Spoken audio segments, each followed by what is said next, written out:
Hello students, welcome to Graderex education. आज का जो हमारा टॉपिक है वो है कि यूजेस ऑफ बेस यानी क्षारों का हमारे दैनिक जीवन में क्या उपयोग है।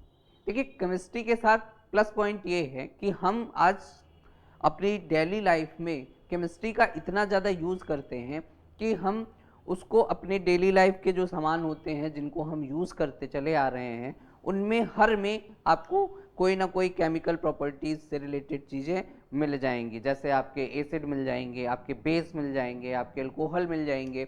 इन सारी चीज़ों से हम इतना गो थ्रू रहते हैं, पर हमें ये समझना होगा कि हमारे किस जो चीज़ हम यूज़ कर रहे हैं उसमें क्या कंटेंट केमिस्ट्री का मिला हुआ है। तो यही समझाने के लिए आपको एसिड पढ़ाया जाता है, बेस पढ़ाया जाता है, अल्कोहल पढ़ाया जाता है, डिफरेंट टाइप के जितने भी केमिकल प्रॉपर्टीज़ हैं वो पढ़ाई जाती हैं। तो हमने अपनी प्रीवियस क्लास में पढ़ा कि बेस क्या होते हैं, बेस के क्या गुणधर्म होते हैं, उनका भौतिक गुणधर्म क्या होता है, उनका रासायनिक गुणधर्म क्या होता है। ये सारी बातें हम कर चुके हैं। अब हमारी बात ये आती है कि बेसिकली हमें बेस पढ़ाया क्यों जाता है। तो पढ़ाया इसलिए जाता है कि आप ये समझिए, ये जानिए कि जो चीज़ें आप यूज़ कर रहे हैं उसमें बेस मिला हुआ है, यानी उसमें क्षार मिला हुआ है, और क्षार का आप यूज़ कैसे कैसे कर सकते हो। तो यही समझने के लिए आइए हम अपने टॉपिक पे डिस्कशन करते हैं। जो हमारा टॉपिक है आज कि क्षारों का उपयोग, क्षारों के का उपयोग, यानी अंग्रेजी में अगर आप समझिए तो यूजेस ऑफ बेस, बेस का यूज यानी क्षारों का उपयोग। क्षारों का उपयोग, पहली बात तो ये जानने से पहले आप ये समझिए कि क्षार जो हमने पढ़ाया था उसमें आपको मैंने बताया था कि क्षार ऐसे पदार्थ होते हैं जो स्वाद में कड़वे होते हैं यानी कसैले होते हैं। पहली चीज बताया था। दूसरी चीज हमने बताया था कि ये साबुन की तरह चिकने होते हैं, इनका जली विलयन। अब ये साबुन की तरह जली विलयन चिकना नहीं होता है, ये तो हम समझने के लिए, आप क्योंकि साबुन से आप परिचित होते हैं इसलिए हमने ये बता दिया था। पर बेसिकली साबुन में क्षार मिला होता है, इसीलिए साबुन चिकना होता है। तो इसका पहला तो आप यही समझ लीजिए कि जितने भी क्षार, मतलब जितने भी साबुन है आप में, आप जितने भी साबुन का यूज करते हैं उनमें क्षार उपस्थित होते हैं, पहली चीज। ठीक। अब बात कर लेते हैं, क्रम वाइज हम बात करते हैं। सबसे पहले हम करते हैं कि हमारा जो सबसे कॉमन है सोडियम हाइड्रोक्साइड, जो हमारा सबसे पहला है वो सोडियम हाइड्रोक्साइड है। तो सोडियम हाइड्रोक्साइड का क्या उपयोग है? सोडियम हाइड्रोक्साइड, जिसको आप NaOH बोलते हो। तो सोडियम हाइड्रोक्साइड में क्या होगा, पहले आप समझिए। सोडियम हाइड्रोक्साइड जो है इसका उपयोग साबुन बनाने में, सबसे पहले तो साबुन व धावन पाउडर यानी कपड़ा धोने का साबुन, ठीक है, साबुन व धावन पाउडर बनाने में किया, ठीक है। रेयॉन बनाने में इसका प्रयोग किया जाता है, रेयॉन व कागज बनाने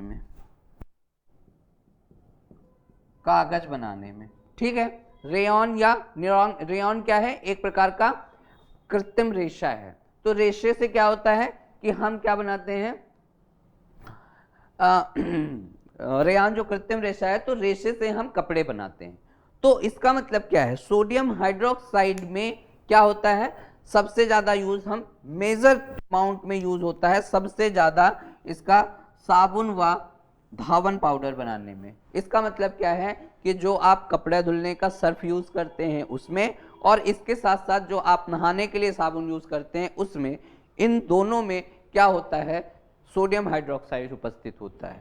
दूसरी बात, रेयॉन बनाने में इसका उपयोग किया जाता है, और कागज की लुगदी बनाने में यानी कागज के निर्माण में इसका उपयोग किया जाता है। ठीक बात है। ये क्या हो गया, सोडियम हाइड्रोक्साइड का उपयोग। दूसरे नंबर पे आ जाइए, दूसरा है आपका calcium hydroxide. Calcium hydroxide, calcium hydroxide का फॉर्मूला है CaOH होल ट्वाइस। ठीक, CaOH होल ट्वाइस जो है कैल्शियम हाइड्रोक्साइड, इसका उपयोग समझिए तो इसका चमड़े में सबसे पहले चमड़ा उद्योग में। अब चमड़ा उद्योग का मतलब है कि चमड़े के उद्योग में इसका उपयोग किया जाता है, चमड़े के कारखानों में इसका उपयोग किया जाता है। दूसरा, कठोर जल को मृदु बनाने में। आप आगे पढ़ेंगे कि जल दो तरह का होता है, एक कठोर जल है, एक है। तो कठोर जल को अगर आपको मृदु जल बनाना है, अब कठोर जल और मृदु जल क्या है? ऐसे जल जो साबुन के साथ झाग देते हैं वो आपके मृदु जल होते हैं, और जो साबुन के साथ झाग नहीं देते हैं वो आपके कठोर जल होते हैं। और जब आपको कठोर जल को मृदु जल में बदलना है तो आपको कैल्शियम हाइड्रोक्साइड का यूज करना होगा। आप जल में कैल्शियम हाइड्रोक्साइड यूज कर लेंगे, कठोर जल यानी कि इसको खारा जल भी बोलते हैं। तो खारे जल को अगर मृदु जल बनाना है तो कैल्शियम हाइड्रोक्साइड आप उसमें डाल दीजिए, वो क्या करेगा? मृदु जल में बदल जाएगा। ठीक है। और एक सबसे इंपॉर्टेंट कि ब्लीचिंग पाउडर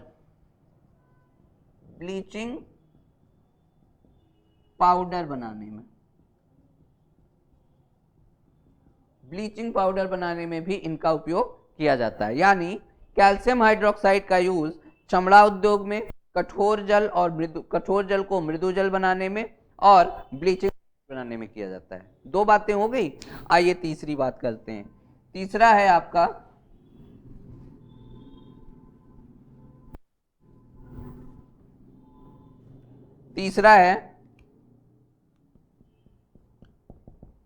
तीसरा पॉइंट है क्या? Ammonium hydroxide.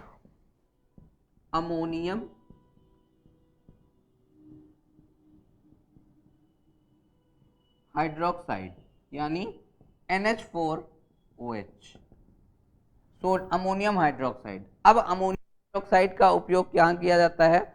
तो पहली बात, अमोनिया के निर्माण में, अमोनिया लवण बनाने में, और दूसरा तथा क्लिंजिंग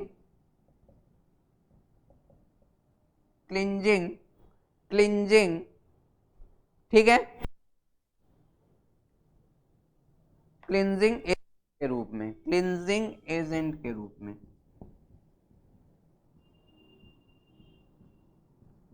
अब क्लिंजिंग एजेंट का मतलब क्या है? क्लिंजिंग एजेंट का मतलब है ये निर्मलीकरण कर रहा है। क्लिंजिंग मतलब एक तरीके से साफ करना, तो निर्मलीकरण।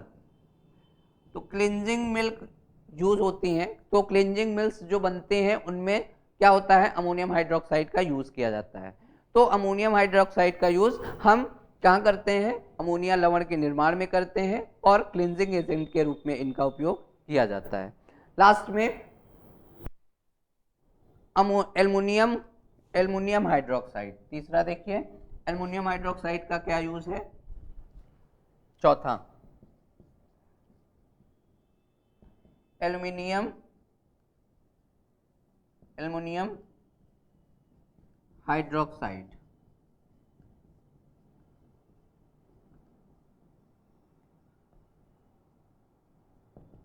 एल्युमिनियम हाइड्रोक्साइड का प्रयोग वस्त्र बनाने में, वस्त्रों के निर्माण में, ठीक है, और प्रति अम्ल बनाने में।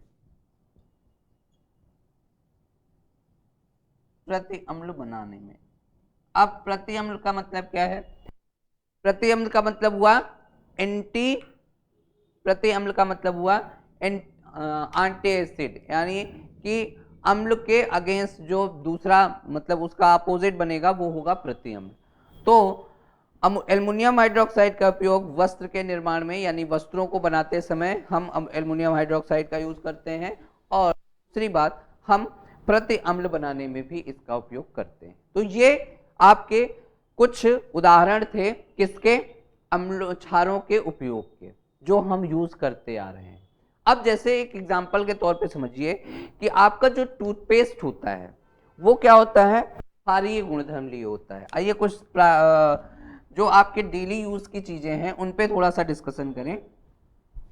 तो आपका जो टूथपेस्ट है, क्या है आपका टूथपेस्ट, ये कैसा होता है, तो ये क्षारीय गुणधर्म होता है, क्षारीय होता है। अब ये क्षारीय होता है तो क्या करेगा कि ये जो हमारे दांत होते हैं, दांतों में अम्लीयता होती है, अम्लीयता होती है। टूथपेस्ट आपका क्षारीय गुणधर्म का होता है और दांतों में क्या होता है, आपके अम्लीयता होती है। तो जब इसकी अम्लीयता को खत्म करने के लिए क्या करते हैं, हम ब्रश करते हैं। जब हम भोजन करते हैं तो भोजन से हमारे दांतों में क्या होते हैं, दांतों के चारों तरफ अम्लीयता बढ़ जाती है। ठीक है, अम्लीयता बढ़ने को साफ करने के लिए हम क्या करेंगे, अम्ल को खत्म करना है। अगर हमने आपको बताया कि अगर अम्ल को खत्म करना है तो उसमें क्षार मिला दीजिए, तो ये क्या बन जाएगा, लवण बन जाएगा और पानी बन जाएगा। तो अम्ल की अम्लीयता को खत्म करना है तो आपको क्या करना पड़ेगा, उसमें क्षारीय गुणधर्म की करनी पड़ेगी।